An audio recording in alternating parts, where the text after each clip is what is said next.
So here we are, and I am now going to show you how I grout a flat hot plate like this.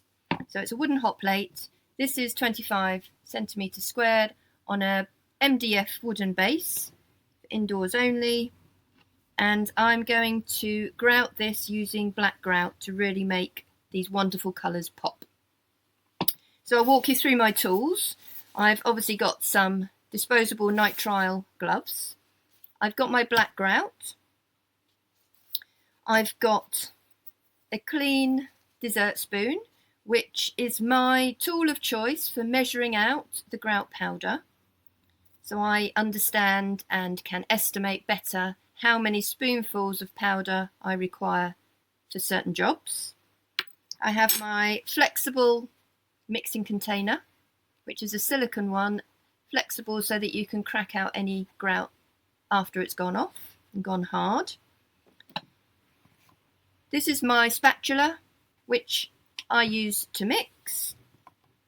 And then my personal tool of choice for application is this palette knife, slightly flexible. But also, of course, you could use a silicone spreader like this, something for perhaps mixing cakes. Obviously, after you've used it for grouting, that's its sole use. Please don't go back and bake cakes with it. Alternatively, you could use a grout spreader like this for applying your grout. There's a lot of tools out there available to you, and it really is a matter of testing different tools and procedures, methods, and see what works best for you. We're all different, and we all do things in a slightly different way. So this is my method. This is what works for me. And I'm sharing this to you in the hopes that it could be a suitable method for you as well. So let's get started. I'm going to first put on my gloves.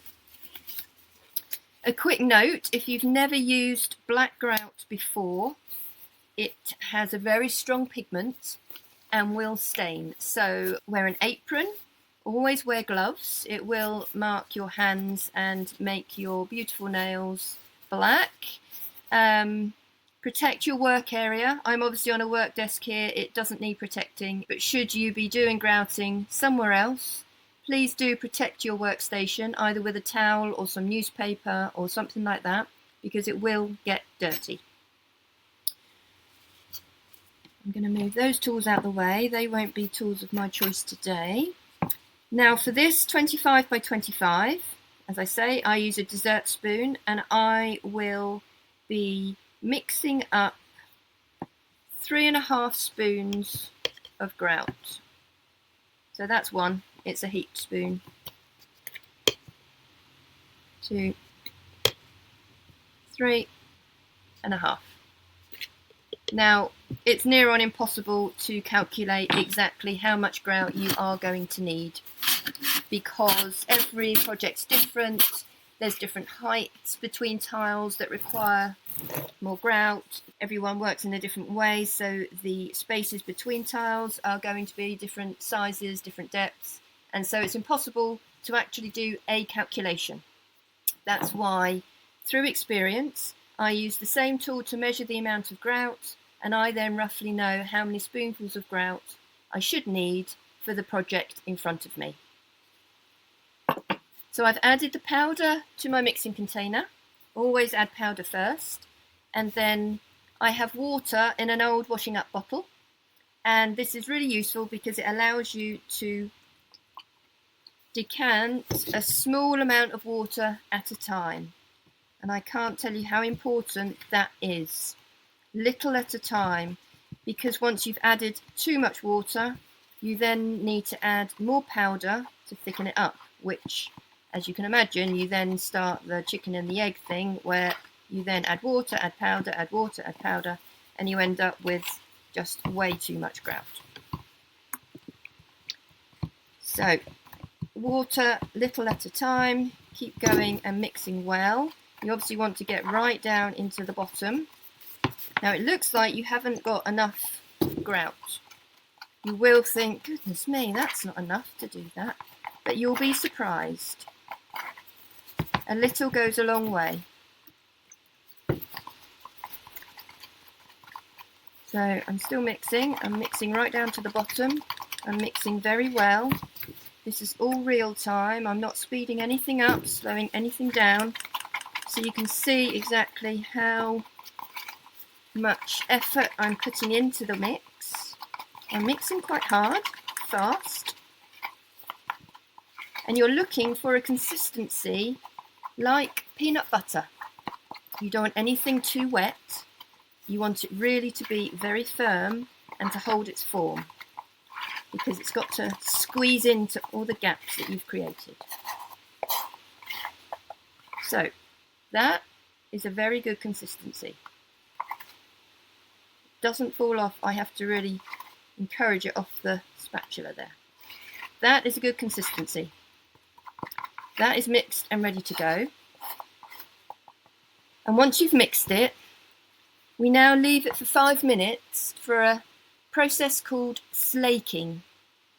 S-L-A-K-I-N-G. And that is the process where the grout powder is being hydrated from the water that we've added. So all the powder molecules are doing their thing, the chemicals are reacting, and it's just having 5 minutes to sit there and soak it all up. Okay, so 5 minutes later, we're ready to go. This grout is now ready to apply to your project. As I say, here I'm doing a hot plate and it's on MDF, it's nice and solid. I'll be applying it when it's down on the actual work table, and I will also be doing the edges. The palette knife is my spreader of choice, and I basically dollop, great word, dollop the grout onto the board and then spread. You're basically wanting to cover the entire surface, which can look scary. Don't be scared. It can look scary, but you're in control. You've got this. So you cover completely.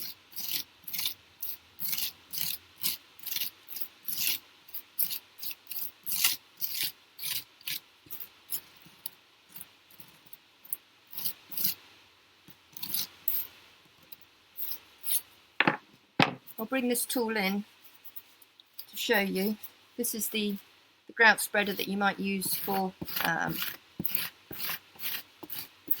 home tiling projects. Now, on a flat thing, this actually can be quite good. Like I say, my preferred choice is always the palette knife, but for things like this or coasters, when everything is dead flat, this can be quicker.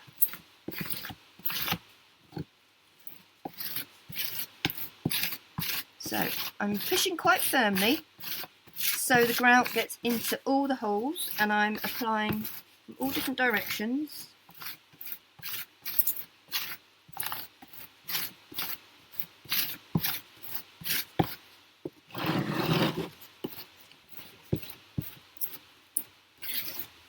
Covering the entire piece.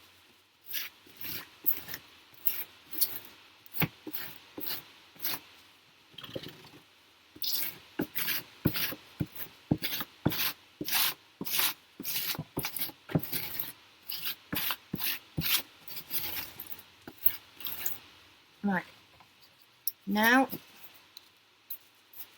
that's the top surface completely done. I'm now going to do the edges.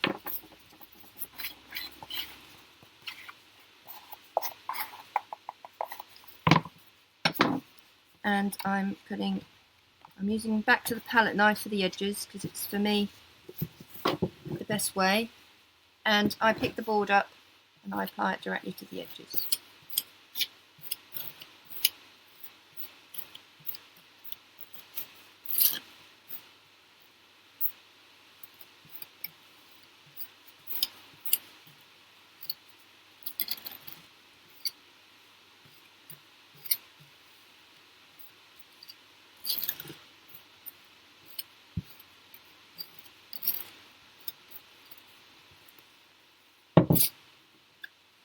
and you keep going all the way around.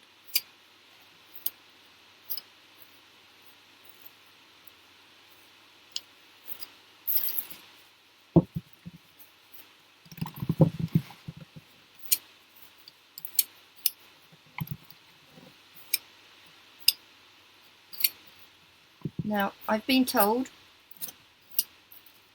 I'm not a cake person. Well, I eat cake, but I don't make cake. Apparently, if you make cakes and you are good at icing, then apparently this is very much like icing a cake. But like I say, I wouldn't know, I'm just good at eating them.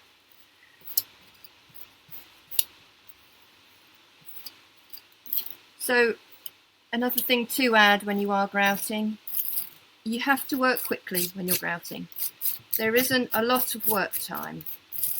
The grout, because it's got chemicals in there, they react and their job is to go off and make the grout hard. So you can't be dilly-dallying, you can't wait and just, hang around and have a cup of tea. Once it's mixed, you have to get it on and work quickly. So this is a good time to say that when you're grouting your project, turn your phone off, lock the front door, set yourself up for an hour, hour and a half of uninterrupted grouting. Because should anyone come to the door or anything like that and you feel like you have to answer it, then your grout could have gone off and gone hard by the time you then get back to it. So, and also the quality of your grouting will be so much better if you give yourself the time stress-free to do it. If you're rushing it, the quality of your grouting will not be anywhere as good as if you take time over it. It's not a 5-minute job. I always put an hour aside for grouting, minimum. Obviously longer if there's multiple colours or bigger jobs, but I always give myself enough time so it's not a stress. Last corner.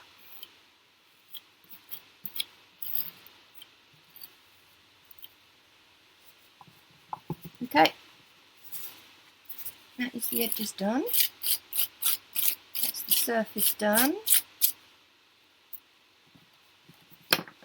So what I like to do once an item has been grouted and now we need to leave it time to set, I use a couple of upturned yogurt pots just to elevate it off the work table, because generally that work table now has bits of grout on it that can make things dirty, but also for ease of lifting it back up again, because now it's elevated from the table, I can very simply get my hands underneath and lift it up to do whatever I need to do. Because we've done the edges there, if that was flat on the table, your fingers would be messing those edges up in order to pick it up. So this is a much easier way of doing it. And so now everything is grouted, surface, sides, and now we leave it for about 20 to 30 minutes, depends on your climate, until we can see that the wetness is gone and it starts to go a bit crumbly. And that, for me, here in Europe, is about 20 to 30 minutes, depending on temperature. One quick note, while it's doing its thing for 20 minutes or so, obviously, if you want to have a little bit of a tidy up, if that suits you and the way you work, but do not get rid of any leftover grout you may have, because that might be needed when we start to remove the grout in the next step. So do keep any mixed grout. Okay, all right, back soon. Okay, so I'm now back after about 20 minutes or so, and I don't know if you can see, but it's gone crumbly and definitely dry, and you can see that the colour has changed somewhat. So I'm back. I am now going to put back on my gloves, and I am going to remove this using the wet method, which involves a damp sponge. Not a wet sponge, a damp sponge. And it's important to say that because when you remove grout using the wet method, using water, it's really important that you use the minimal amount of water possible, because too much water can change the colour of your grout, especially black. It will go grey.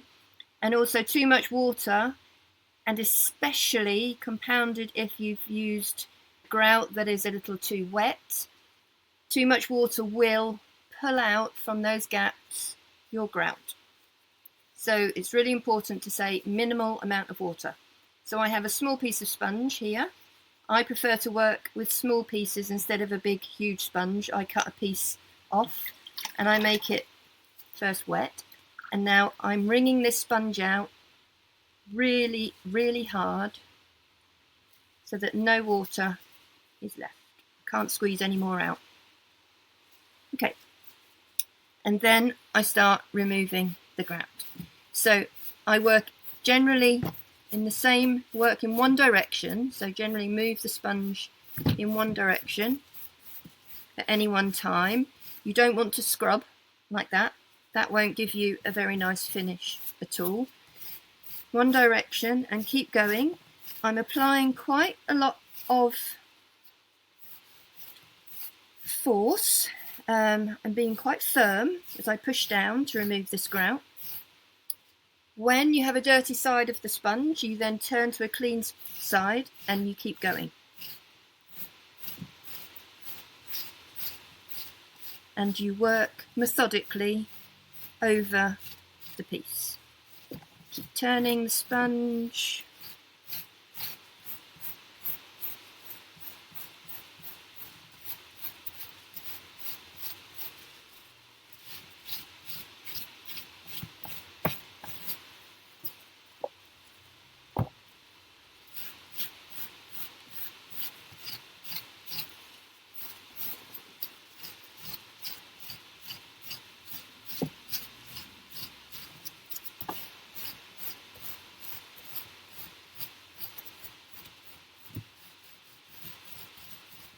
When you have made all the sides of your sponge dirty, you can rinse. Only then rinse, because otherwise the more times you rinse, the more water you're introducing to that sponge and the wetter the piece will be and the more water you're adding. I can't tell you enough how that can ruin a project. Now, when you're removing the grout, you might start to see some little holes that have developed, either air holes or you simply haven't filled up the spaces well enough. So we revert back to, remember the pot of leftover grout that I said not to throw away? This is still usable. 20 minutes, it won't have gone dead hard. It's still usable. So you can use your finger and just push into any little holes that you might have discovered to fill in those gaps with the black grout. It's so much better to do this now, at this process, at this time. Otherwise, if you spot them after the whole piece is finished, you've done the grouting, you've done the polishing, you've then got to mix up the smallest amount of grout just to fill a little hole. Right, so I'm just checking.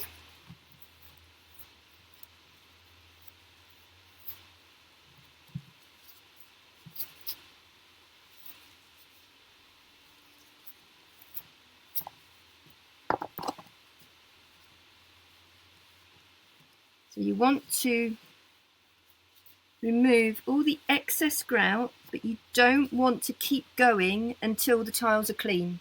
That isn't the purpose of this step.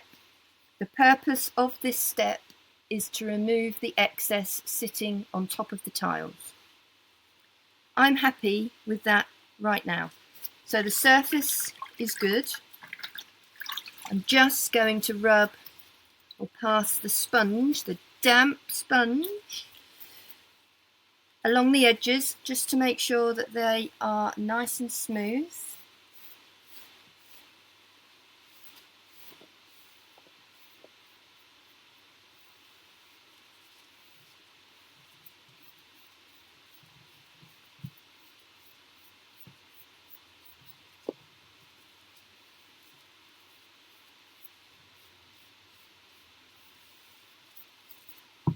So go along each edge.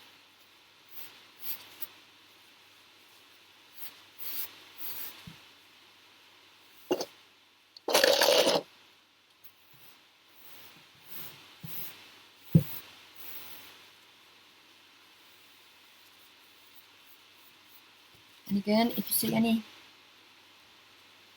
parts that doesn't have grout, then you can take a little bit from the pot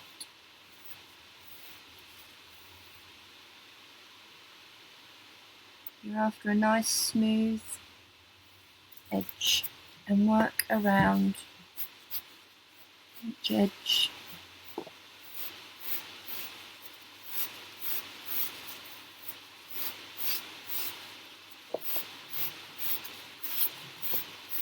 You can just rub your thumb along as well, just to make sure that you've got the smoothness that you're wanting.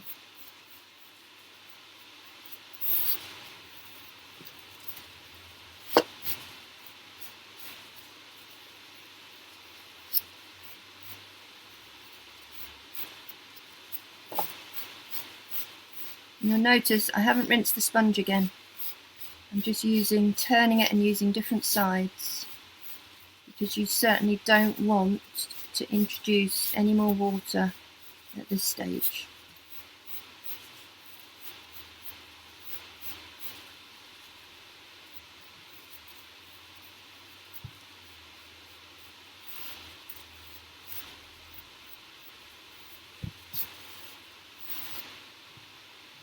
There we are.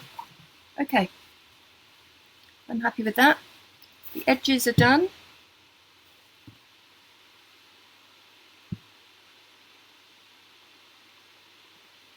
Edges are done. All the excess is removed from the top.